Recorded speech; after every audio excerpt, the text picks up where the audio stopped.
Okay, we're on Eduyot, Perik Dalid, Mishnah Yud Bet. The last of our Mishnah in this chapter about the leniencies of Beit Shammai versus the Chumrah of Beit Hillel. Okay, so we're talking, in order to understand this Mishnah, we have to, there's actually some drawing involved.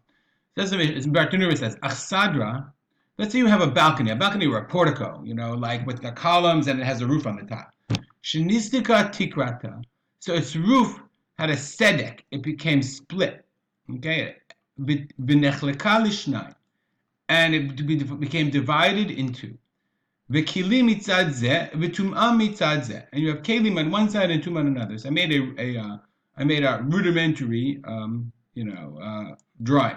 So here's your balcony, your portico. You can imagine columns or what have you, and it had a split in between. Okay, I just made it very big so you can see, but you can see there's a split between it. It got cracked, has a crack. Okay, and there's tuma on one side, dead body under it, some hand or something, and kelim or people on the other side. Okay, so the tuma, obviously, if the kli was here, the tuma, remember we said under an ohel, the ohel carries the tuma, and then this would become tameh.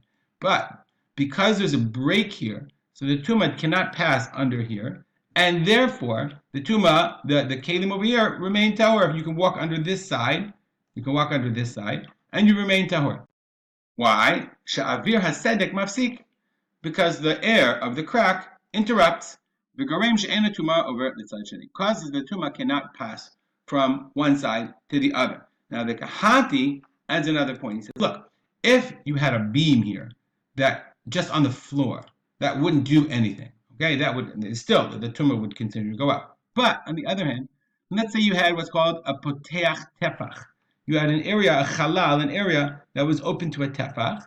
Okay, so you consider that roof or this area that's poteach tefach as if it was all the way up. Meaning, since there's a space here of a tefach, it's considered an extension of this roof, and therefore now all of a sudden your kli is tameh. The tuma passes from here all the way to the other side. That's what the Kati adds. Now our question is, you don't have a space there. You don't have like a little bench there or whatever. A person is there. Okay, is the person considered a potech tefach? Is there a hole in him that's considered the potech tefach to carry the tuma? That's the nature of our machloket.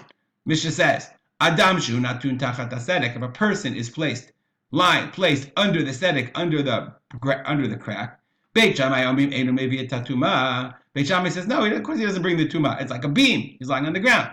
Beit Hillel says, Adam chalulhu. Beit Hillel says a person is chalul, is empty, is hollow. Hatzad ha'elyon maybe a tatuma.